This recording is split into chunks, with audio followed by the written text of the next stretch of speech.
1914 سے 1918 تک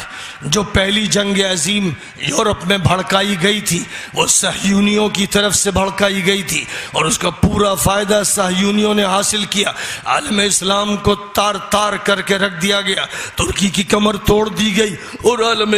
اسلام کے ممالک کفر کے نرغے میں آ گئے۔ پھر دوبارہ انہی صہیونیوں کی طرف سے 1939 سے لے کر 44 تک، اور 44 سے بھی کچھ سلسلہ 47-48 تک جنگ عظیم ثانی کا جو چلتا رہا، جس میں کروڑوں انسان یورپ کی سرزمین پر ذبح کر دیے گئے۔ ظاہر ہے کہ یہ جنگ بھی ان کی طرف سے تھوپی گئی تھی جنہوں نے جرمنی کو ننگا بچا کر دیا، اس لیے کہ وہ خلافت عثمانیہ کے ساتھ تھا، اس کی رفاقت ان کے ساتھ تھی جو سب کے مشترک دشمن تھے، اس لیے اسے بھی ذلیل کیا گیا۔ اور پھر ایک نیا دور شروع ہوا جس میں UNO اقبال کی زبان میں ابلیس کی مجلس شورا کا قیام عمل میں لایا گیا، جو اسی لیے قائم کی گئی ہے کہ اسرائیل کا تحفظ ہر حال میں کرنا ہے، اور جب بھی تحفظ کو خطرہ لاحق ہوگا، اگر یہ خطرہ افغانستان سے لاحق ہوگا تو بے دریغ حملہ کر کے ان کے لاکھوں انسانوں کو نیست و نابود کر دینا ہے۔ اگر یہ خطرہ عراق سے اٹھے گا تو 15 لاکھ انسانوں کو موت کی نیند سلا دینا بلکہ ان کے چتھڑے اڑا دینا ہے۔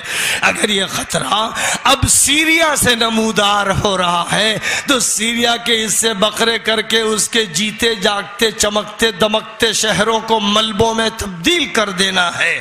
اگر یہ کہیں سے بھی طاقت اٹھ سکتی ہے تو اس کے خلاف میڈیا کا استعمال کرنا ہے، اخبارات کا کرنا ہے، میگزینز کا، الیکٹرانک میڈیا کا، اتنے زور و شور اور اجاری اور چالاکی سے کرنا ہے کہ اچھے اچھے ملا اور صوفیوں کے دماغ بھی پتھرا جائیں اور اچھے اچھے سمجھدار لوگوں کی عقلیں بیکار ہو جائیں اور وہ صحیح فیصلے کر نہ سکے، ماضی سے کٹ کر حال کے دلدل میں انہیں پھنسا دیا جائے، مستقبل ان کی آنکھوں سے محو کر دیا جائے، اور نہ کوئی آئندہ کا نقشہ بنا سکے اور نہ ماضی کی عبرت سے کوئی فائدہ اٹھا سکے۔ لوگوں سن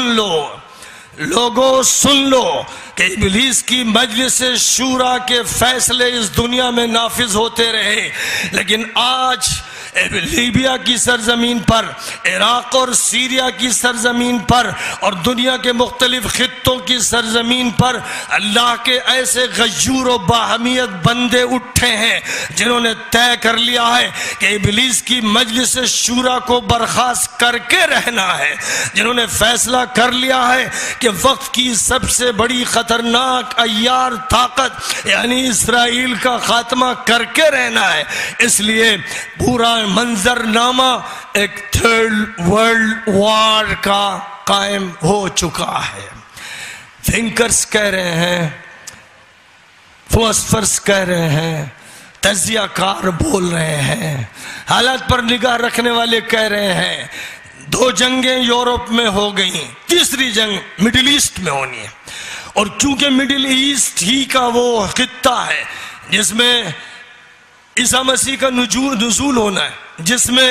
دجال کا عروج ہونا ہے، جس میں پلاننگ یہ ہے کہ مسجد اقصی کو دھماکوں سے اڑا کر ہیکل سلیمانی کی تعمیر ہونی ہے جو تخت سلطنت دجال ہوگا، اور جس میں یہ طے ہے، حضور کی حدیث ہے کہ